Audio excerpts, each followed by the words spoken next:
capítulo 19.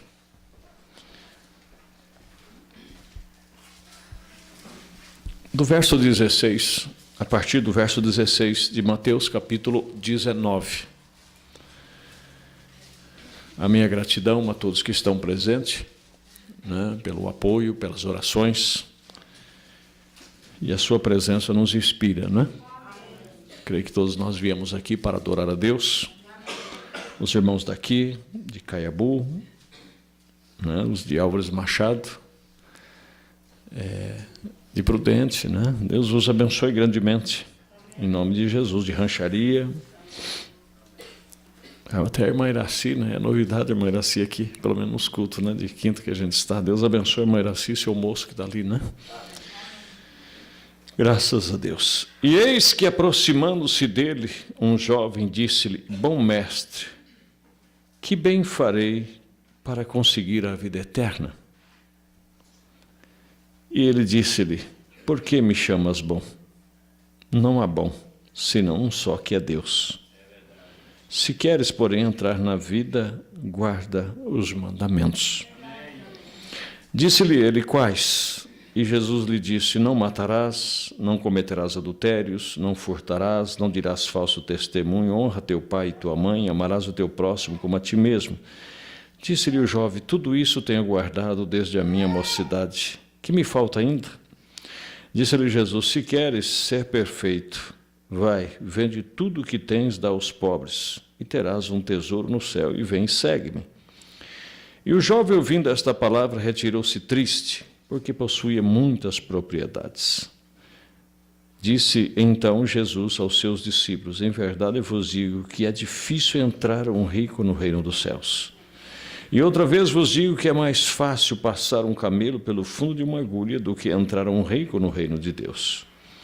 Os seus discípulos, ouvindo isto, admiraram-se muito, dizendo: Quem poderá, pois, salvar-se?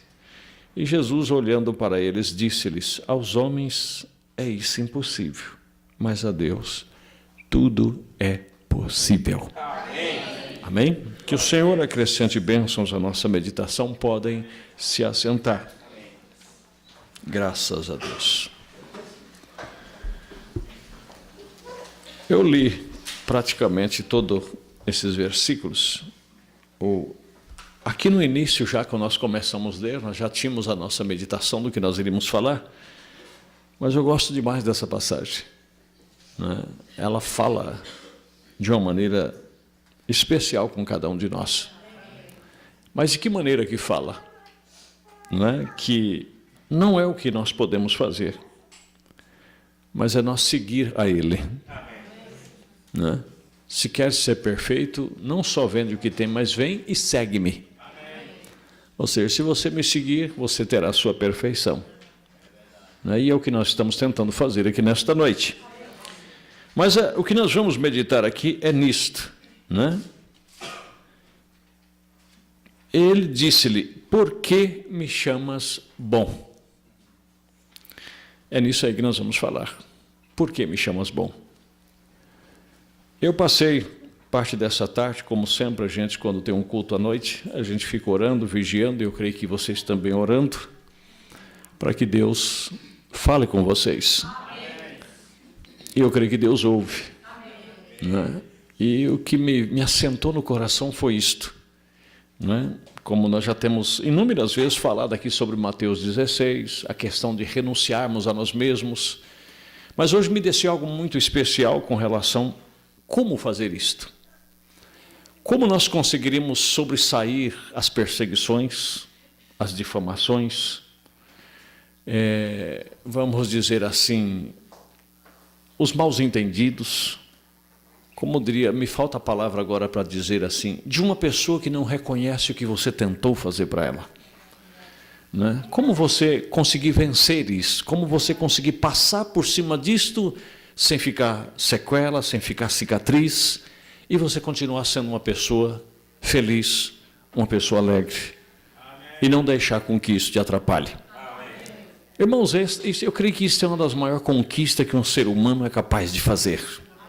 Porque coisa difícil é quando nós não conseguimos nos livrar daquela pequena mágoa, daquele ressentimento, daquele aborrecimento, não é? E aquilo sempre fica ali como um ponteiro batendo em nossa mente, não é? Tan, tan, tan, tan, tan. E olhamos para a pessoa, e às vezes para um filho, para uma filha, ou para quem quer que seja, e nós ficamos pensando, mas cabeçudo, né? Cabeça dura, essa mulher é terrível, esse homem é terrível, porque esse homem devia, né? Por que não reconhece? Porque tudo que eu faço... Mas por que será? Né? Por que isso fica em nós? Em primeiro lugar, a coisa que nós devemos reconhecer é que nós não somos bons. Não há bondade em nós. Lembra-se que Jesus nasceu, foi concebido sem pecado. Ele nunca errou. Ele nunca pecou. E mesmo assim, reconheceu que ele não era bom, mas que bom era o Pai que habitava nele. Por que me chamas bom? Não há ninguém bom, a não ser um que é Deus. Mas às vezes nós conseguimos reunir qualidade em uma pessoa e dizemos, nossa, mas como que aquela pessoa é boa, como que aquele homem é bom, como que aquela mulher é boa, como que aquele moço é bom, como no nosso modo de ver, né? Agora, o maior problema disso tudo, eu vinha examinando a mim mesmo profundamente nisso, e às vezes isso traz tensão, é pensar nisto. Por que da decepção? Porque esperamos, como já aprendemos isso, às vezes esperamos demais das pessoas. E aí as pessoas não dão aquilo que nós pensamos, e aí nós se tornamos frustrados e aborrecidos. Outra coisa importante, não é? Nós valorizamos demais o que fazemos, não é? Quando você consegue fazer alguma coisinha, então você sempre está se reunindo às suas qualidades. Então você fica pensando, eu sou uma pessoa honesta. É normal nós falarmos isso. Quando alguém tenta falar assim, olha, eu vou dizer uma coisa, eu posso ter todos os meus defeitos, mas eu não faço isso, eu não faço aquilo, eu não faço isso, eu não faço aquilo, eu não faço isso, eu não faço aquilo. Quer dizer, você está construindo, não é? E querendo passar para as demais pessoas que você tem algo bom em você. Agora, se nós queremos viver bem, você tem que neutralizar isso e saber que não é isso verdade. Você não é bom. Porque por mais que você tenha feito, daria para se fazer melhor. Porque nós não somos perfeitos. Por isso disse Jesus, se alguém te tirar o vestido, dá a capa também. Se alguém te obrigar a caminhar uma milha, caminhe duas. E veja ainda o que ele disse em outra parábola. Se um senhor pede, né, para que o seu servo faz isso, faz aquilo, faz isso, faz aquilo. Quando ele chega, o servo fez tudo aquilo, ele disse, ele vai louvar esse servo? Não. Agora, se ele chegar e ver que o servo fez além do que ele pediu, aí ele poderá louvar. Ele disse, olha, ele não só fez o que eu pedi, mas fez mais do que eu pedi. Mas às vezes nós não conseguimos fazer nem tudo que se é necessário, o pouco que nós fazemos, então nós construímos aquilo e diz, não, porque ela é ingrata, porque não reconheceu que eu fiz isso, que eu não fiz aquilo, ele é ingrato porque eu não reconheceu que eu fiz isso, que eu fiz aquilo. Hoje mesmo eu brinquei com um filho, né? Mas era brincadeira. Eu disse, olha, existia uma música antiga que dizia que um pai trata de 10 filhos e 10 filhos não trata de um pai. E eu, brincando com ele por causa de um favor que eu pedi, ele disse, olha, eu falei, olha, um pai faz por 4 filhos e 4 filhos não faz pelo pai. Aí ele disse, olha, por certo o senhor também ouviu isso quando o senhor era filho. Eu falei, e muitas vezes. Ele disse, então isso prossegue. E sempre é assim. Porque nós olhamos estas coisas e nós construímos um ego dentro de nós. E quando alguém não reconhece aquilo, então aquilo machuca. Porque eu fiz tudo por ele, eu fiz tudo por ela. Agora, Cristo fez tudo por todos. Amém. E mesmo assim, a Bíblia diz que Ele não lança no nosso rosto quando Ele nos dá alguma coisa. Por isso que a Bíblia diz que nós temos que desviar daquele que nos dá presente. Você já pensou nisso? Eu não sou contra presente, eu recebo presente e dou presente. Mas aquelas pessoas que dizem, fulano nunca me deu nada, não queira nada. Não queira nada. Não cobre nada. porque nós não temos méritos para a cobrança. Aí você diz, não, mas tem pessoa melhor do que a outra, sem discussão que existe. Tem pessoas que sobressaem uma da outra. Tem pessoas que, no nosso modo de pensar, ela é mais bom, mas diante de Deus, não. Entenderam, meus irmãos? E quando nós chegamos nisso agora, por que Jesus não reclamou? Foi como ovelha muda para o matadouro. Por que ele não questionou? Por que ele passou por cima de todos os obstáculos? Porque mesmo na forma de filho, na forma de Deus, Filipenses capítulo 2, ele conseguiu neutralizar-se a si mesmo e se humilhar a si mesmo. E ser obediente até a morte. Por quê? Porque quando alguém dizia alguma coisa acerca dele, ele ignorava. Por quê? Porque ele não se considerava bom. Então, este é o nosso problema. Então, se você quer viver bem, não deixe ninguém fazer uma imagem sobre você, e quando fizerem, você diga, quebra aquela imagem, e diz, olha, eu não sou isso que você está pensando. Eu não sou tão bom como você pensa. Eu não sou tão santo como você pensa. Amém, meus queridos? Eu não sou uma pessoa tão especial como você pensa. Eu tenho defeitos graves, porque temos. Então não tem como uma pessoa se decepcionar com você e nem você se decepcionar com as pessoas. Esta é a questão. E por isso que às vezes isso causa trauma, não é? Como foi cantado aqui. E a pessoa chega num desalento, por quê? Porque ele se convenceu que ele era um cristão. Ele se convenceu que ele daria conta, quando na verdade ele nunca deu conta.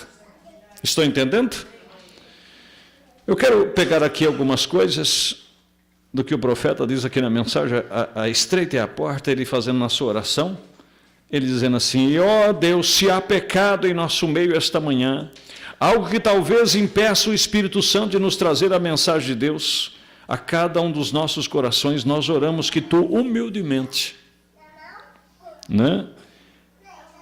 Nós oramos que humildemente, Senhor, tu perdoa as nossas transgressões, limpa-nos pelo sangue do Senhor Jesus. O que nós conhecemos em nós mesmos que não somos nada. E nós confessamos que nós não somos nada, porém tu és santo. Tu és verdadeiro, tu és justo. Tu és a própria fonte de misericórdia. E nós humildemente rastejamos para lá hoje como almas penitentes. Visto como um testemunho tem acabado de sair, ele fala do que aconteceu com o precioso irmão. Então, meus queridos, é aí aonde eu preciso chegar. É aí aonde nós precisamos chegar. Amém? Na perfeita força, perfeita debilidade, 54, diz, quando somos insuficientes. O problema é que sempre nós somos pessoa autossuficiente. Nós conseguimos, nós fazemos, nós realizamos. Quando, na verdade, quando alguém perguntar, se é capaz de fazer isso, eu vou tentar, vou dar o meu melhor e vou fazer o possível. Amém? Não, isso aí eu tiro de letra, e se não tirar? É melhor ir pelo caminho da humildade. Amém? Porque às vezes, outro dia mesmo, eu até disse na igreja, teve um precioso irmão, que ainda bem que ele foi sincero. Eles que chegavam na casa de um irmão, que tinha uma criança, tipo dessas que estão aqui nesta noite, e a criança só faltava subir em cima da prateleira de coisas. E a mãe falava e não obedecia, ele murmurava constantemente, ele falava para a esposa dele, eu queria ter um filho daquele jeito, eu queria que tivesse um filho daquele jeito, eu duvido se eu não colocaria aquele moleque na linha, aqui eu não colaria aquela menina na linha. Olha, e não é que o filho veio?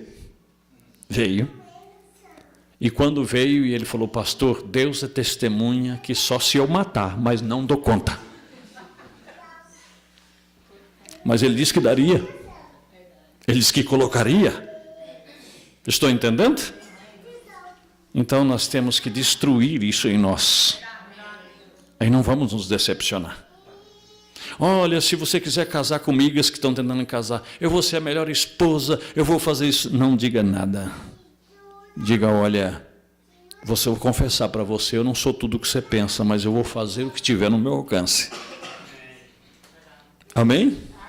Porque quando falar, não te prometi nada. Amém? Não, porque olha, eu vou, se possível, eu viajo nas nuvens, eu trago um pedaço dela para você, não faça. porque você não vai conseguir. Amém?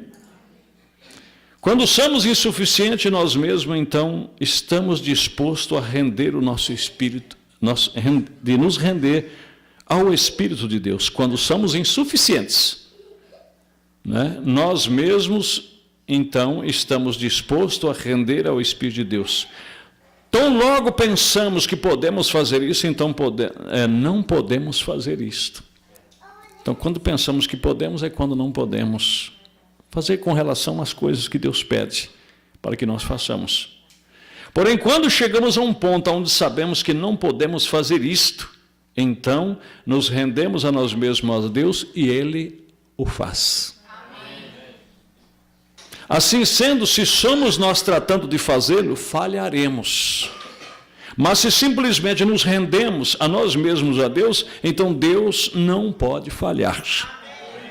Há somente uma coisa que Deus não pode fazer e é falhar. Ele pode fazer qualquer outra coisa menos falhar, mas Ele não pode falhar. Então, desde que estamos nos esforçando e dependendo de nossas próprias capacidades, e assim por diante, bem, não faremos nada. Mas quando chegamos a um ponto onde sabemos que não somos nada, então Deus pode nos usar. Amém? Mas, infelizmente, nós construímos isso dentro de nós. Né?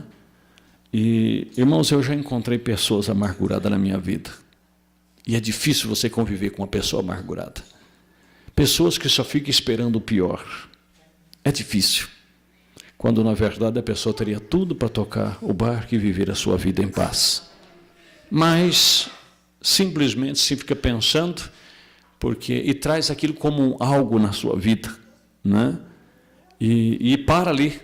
Não sei se você já viu, eu pesco muito, e principalmente em corredeira, né? Na época que os rios não eram tão entancados, às vezes as pessoas estão pescando no barco e jogam uma garrafinha d'água vazia, joga uma latinha, aí chega lá, enrosca num galho lá e fica ali, a água rodando, ela fica rodando junto. Aquela latinha ali. Entra dia e sai dia, se alguém não for lá empurrar ela, ela fica ali, porque o contorno da água é aquilo. E tem pessoas que ele se mete num problema, numa decepção, numa frustração, e ele fica ali em volta daquilo ali. Toda vez que você vai conversar com ele, não, porque para mim não tem, porque não sei o quê, porque enquanto ela não acertar aquilo comigo, enquanto ele não fazer aquilo, porque aquilo me magoou, aquilo, meu amigo, empurra essa lata e vamos andar. Como o irmão cantou, vamos andar, né? Vamos andar. E disse, o negócio é o seguinte, não fez, eu não merecia mesmo. Amém? Mas e para chegar aí? Onde alguém diz, rapaz, mas, poxa vida, tudo que você já fez por essas pessoas não podem falar assim, mas o que eu fiz? Não fiz nada? Não, mas você fez sim, você fez isso, fez aquilo. Ele disse, eu fiz? Para começar, se Deus não tivesse te dado vida, nem vivendo eu estava. Se eu fiz alguma coisa, foi Ele que me deixou fazer. Então, que a honra e a glória seja para Ele. Se não querem valorizar, isso é uma questão pessoal. Mas você continue andando, cantarolando. Amém? As irmãs fez uma comida boa para o desgramado lá em casa e ele só faz reclamar e murmurar, não tem problema, amanhã você faz de novo. Né? Deixa ele reclamar. Né?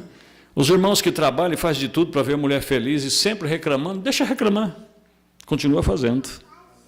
Né? Se comprou um vestido cor-de-rosa esse mês, ela não gostou, compra um azul mês que vem, vamos ver. Se não gostou também, vai indo. É assim que tem que se viver. Amém? Pastor vem e prega, o povo não gostou, volta no outro culto e prega de novo. Amém? É assim que faz. Né? É um lema que eu aprendi na minha vida para viver em paz. Não se preocupar com o que as pessoas pensam. Nesse aspecto. Faça o melhor que você pode. Se a pessoa não me entende, como é que você consegue ser tão frio assim? Não é frio. Ou você faz assim, ou você não consegue viver. Você entendeu? Disse, olha, se eu não consigo agradar, me perdoe, mas foi o melhor que eu podia fazer. Amém? E com o tempo as pessoas vão vendo que é por aí. Amém, meus queridos? Ou então você vai fazer que nem aquele caso do burrinho, não é? Que outro dia eu estava vendo, até na internet lá, gravaram e colocaram o caso do velhinho, o menino e o burrinho, né? onde eles foram buscar um burrinho, e os dois conversando e puxando o burrinho, alguém já passou por um vilarejo, alguém já murmurou e disse: engraçado, os dois já estão cansados e o burro fortão, por que eles não montam um no burro? Aí o velho falou assim: meu filho, é melhor você montar, porque senão vão reclamar. Ele montou, passou no próximo vilarejo e disse: não tem nem vergonha na cara. O menino novo e coitado do velhinho puxando, né? Porque não deixa o velhinho montar. Ele disse: acho que era hora de eu pular para baixo, só pular para cima, né? Aí ele montou, né? Aí passou no outro vilarejo e disse: olha, engraçado, né? O coitado do menino suado, e esse velho nem tão velho não é, está aí em cima do burro. Ele disse: vou ir agora. Ele disse: não, vamos nós dois, né? Aí montou em cima, e o coitado do burro também já estava cansado. No próximo vilarejo disse: mas o que é isso? Vamos matar o coitado do burro, né? Dois marmanjos disse assim: coitado do burro, o burro chega a estar suado, de orelha murcha. Ele disse: vou ir agora. Falou: agora não tem que nós carregar o burro, é o único jeito, né? Então chega numa hora que você tem que escolher o que você vai fazer, porque se você continuar indo por o que as pessoas falam, principalmente no meu caso como ministro, né, você tem que ter uma direção, você tem que ter uma linha, e esta é com Deus. E saber que você não está fazendo nada, é Deus que está fazendo. Se alguém não reconheceu, se alguém isso é uma questão pessoal. E outra coisa, nós devemos fazer principalmente para Deus, irmão Fernando. Nós temos que saber o seguinte: tudo que nós fazemos, estamos fazendo para Deus. Eu amo ver, como eu disse no princípio, eu sou tão feliz pelo apoio de vocês, pela oração de vocês, pelo dízimo de vocês, a oferta de vocês. Temos um povo fiel, um povo compreensivo, tá? Mas mesmo se não tivesse nada disto, nós continuaríamos fazendo, porque estamos fazendo para Deus. Amém? Então, é assim que nós devemos fazer. E viver bem, né? Eu sempre sou feliz, chego aqui, às vezes não tem lugar para todo mundo, mas se um dia eu chegar aqui e tiver 2, 3 pessoas, eu vou pregar a mesma palavra. E feliz ainda. Falei: não veio, Deus sabe por quê. Tem alguma coisa que deve ter acontecido. Amém, meus queridos? Louvado é o nome de Jesus. Mas deixa eu seguir aqui, senão o relógio me acusa, né?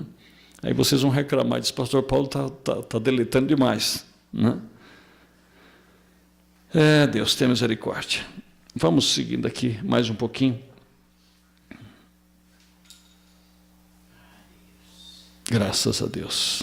Porque sempre quando nós vamos fazer qualquer coisa, nós não buscamos direção. Nós procuramos fazer uma seleção,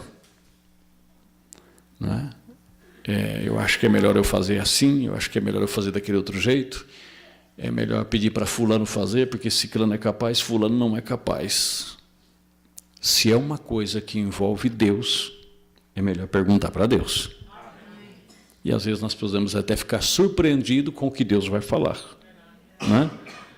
E ele diz aqui: mas Deus não faz deste modo. Ele pega algo que não é nada, de modo que ele possa mostrar, se ser poderoso, que ele possa mostrar.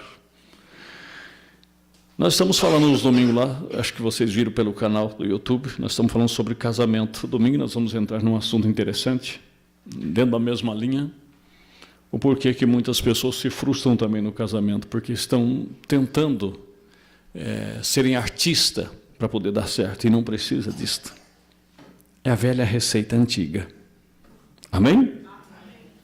Não precisa coisa esplêndida, é como a igreja, né? Nós vamos, falamos, tem hora que eu fico pensando: meu Deus, às vezes nós falamos assim, temos a irmã Bruna, que é uma benção, que toca, temos o irmão Lucas, temos o irmão Fernando, que toca, mas aí às vezes nós põemos na cabeça: mas se tivesse mais um irmão que tocasse isso, que tocasse aquilo, seria bom, e tudo afinado, e bonitinho, e violino por um lado, e afinado com o teclado afinado com isso, e aquela coisa, e nós ficaríamos todos, não é? Até parece que é isso que vai trazer Deus, e não é. Entendeu? E não é. Vamos voltar a nossa mente para a Bíblia. Paulo e Silas, lá na prisão, eles cantaram um hino sem instrumento algum. Nem instrumento tinha. É ou não é verdade? Amarrados. Agora, que hino era esse? Que nota era essa? Que ritmo era esse? que o céu se agradou tanto de tremer os alicerces do cárcere. E aonde você já viu em toda a história do Novo Testamento, tirando de lá, onde você já viu alguma vez alguma história no Brasil que alguém foi cantar lá na frente lá e por mais bonito que foi que tremeu os alicerces? Não. Por mais bem que o tocador pudesse tocar, não é isso, irmãos. Louvamos os dons, louvamos os talentos, não é? Outra coisa importante, você já viu, comigo nunca aconteceu, é uma pena. Eu queria ter essa graça para fazer isso acontecer. Ainda que somos gratos pelo pequeno dom que Deus nos deu. Mas veja que Pedro, lá na casa de Cornélio, se você pegar as palavras que Pedro começou a pregar ali, irmãos, não dá 5 minutos de pregação. E Pedro ainda falando essas palavras, veio o Espírito Santo sobre todos que estavam na casa. E aonde você já viu falar que um pregador pregou 5 minutos de mensagem, o Espírito Santo veio, tomou a igreja, e todo mundo falando língua e profetizando? Onde você já viu isso? Pelo contrário, às vezes ele molha a camisa e salta de um lado para o outro, e às vezes tem que partir para a psicologia, tem que mexer com a aposentadoria das velhas, tem que falar da irmã que está sofrendo com o filho, e não sei o quê, e provocar um choro, provocar uma emoção. Eu não estou criticando, eu sei que tem gente que é treinado para isso. Eles fazem psicologia, a maioria dos pregadores hoje que é formado em seminário, eles fazem psicologia. Né, para saber mexer com o sentimento das pessoas. Principalmente na questão de ofertas e tudo mais, eles vão trabalhando no psíquico da pessoa, até que chega uma hora que a pessoa está numa hipnose, que se não tomar cuidado, ele tira até a roupa do corpo e põe na salva. Isso é psicologia, não é Espírito Santo. Porque no dia de Pentecoste, após ali a descida do Espírito Santo, ninguém nem falou sobre dinheiro. Eles iam lá por conta própria, vendiam seus bens e depositavam no pé dos apóstolos. Sem ninguém nem tocar em dinheiro. O que era isso aí? Era o Espírito Santo. Estão compreendendo? Agora hoje tem que fazer campanha, prometer que Deus vai dar o dobro, que Deus vai fazer isso, que Deus vai fazer aquilo, e só provoca escândalo. Então, meus queridos, não é a nossa maneira de ver que vai fazer as coisas. É a maneira de Deus que faz as coisas. Amém? Ele pega algo que não é nada, de modo que ele possa mostrar e ser poderoso, que ele possa mostrar se ser poderoso, que ele tivesse tomado um alto sacerdote ou um homem bem treinado nos dias em que ele estava chamando os apóstolos. Se ele tomasse isso ao invés de um ignorante, um pescador iletrado, que não podia nem mesmo escrever o seu próprio nome, eles poderiam ter falado,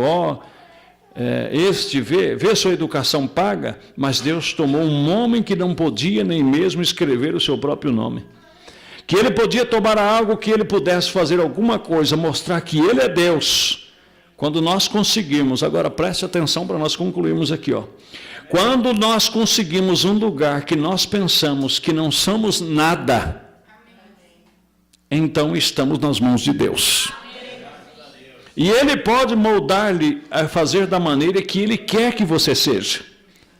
Mas desde que sentimos que somos importantes, Deus tenha misericórdia. E às vezes esse sentimento vem sobre nós. Sabe que eu sou uma pessoa importante? Por isso que diz o profeta, dificilmente Deus é capaz de usar um nome e ele continuar o mesmo. Porque ele esquece que tudo é Deus. Estão compreendendo? É tudo é Deus que faz. Eu, às vezes, por causa do YouTube, por causa dos programas de rádio, às vezes eu chego nos encontros, como eu fui como esse, vem pessoas apertar a mão da gente. Pastor, eu acompanho suas pregações lá pelo YouTube. Que bênção. Né? Os ouvindo o programa de rádio, meu Deus, que sabedoria, que dom de Deus. E tá. Aí o diabo vem e diz, veja, isso é importante. Veja. Aí eu volto a fita lá atrás, que é importante nada, era um pedreirinho e é um pedreiro ainda. O restante foi Deus que fez. É Deus que faz. Então você tem que manter o seu pezinho no chão. Amém? E sempre saber de onde você saiu e quem você é. Né? Um dia eu disse isso para a nossa querida irmã Cláudia de Jandira mesmo. Um dia nós não conversando, né? Ela é uma pessoa batalhadora. Eu disse, Cláudia, ainda que um dia tu seja gerente geral do Santander, nunca esqueça que tu era lá de Caiabu, né? E que você comia arroz doce junto com a sua mãe, que você era uma pessoa humilde que morava lá numa casinha de madeira quando eu te conheci criancinha, né? No meio da roça de algodão. Nunca esqueça, você é Cláudia. O restante foi Deus que fez por você. Então, quando nós conseguimos isso, beliscar a nós mesmos e dizer, agora, por que Jesus considerava da forma que ele sabia que ele tinha nascido num estábulo? Ele sabia as tentações que ele passava, porque a Bíblia diz que em tudo ele foi tentado. Quantos pensamentos o diabo não pôs na sua cabeça, com mulheres, com dinheiro, com fama. Tanto é que as tentações que ele teve lá foi esta, né? Lá de Mateus capítulo 4, tentou ele ser um exibido, tentou ele com dinheiro, com fama, com tudo que os homens gostavam. Tudo isso passou pela mente dele, toda essa perturbação veio. Mas a Bíblia diz, mas sem pecado. Ele não conseguiu pecar porque Deus o fez para aquilo. Mas quando ele, por certo naquela hora, eu não vou deduzir quem somos nós para fazer isso, mas por certo na hora que o mancebo diz, bom mestre, vai ver que uma tentação daquela estava na mente dele, ele olhou, bom mestre? Por que você está me chamando de bom? Ele pôde olhar para si e reconhecer, através só de uma tentação, de um pensamento, que ele não era bom. Agora, e nós que às vezes escorregamos, que falhamos, porque eu vou processar ela, porque eu vou processar aquela linguaruda, eu vou metê-lo na cadeia, ele vai ter que se pagar, ele tem que ser, eu quero que se lasque. Mas por quê? Porque somos bons, porque eu provar para ela que eu não sou, eu posso falar a verdade? Eu não sou uma vagabunda, eu sou uma pessoa honesta, eu não sou um vagabundo, eu sou um honesto, tem que me respeitar.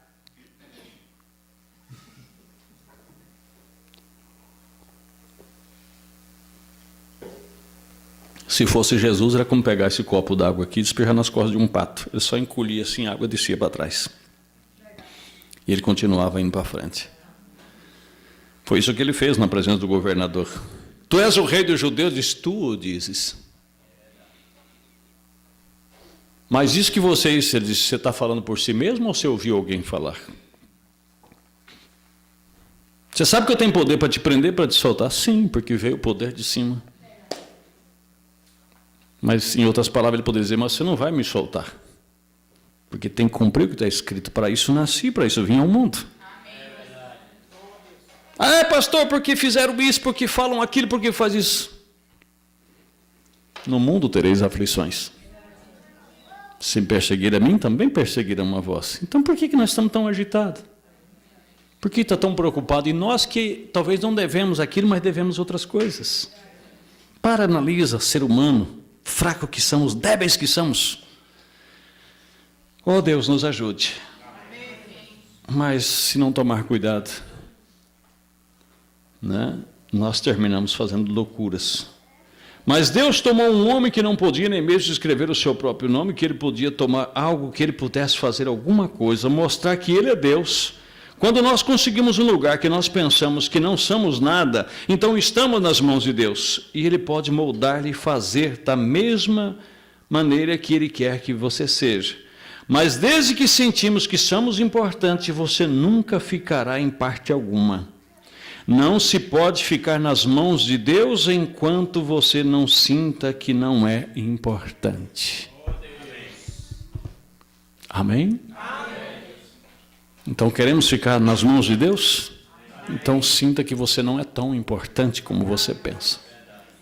Porque se somos alguma coisa, foi Ele que nos fez.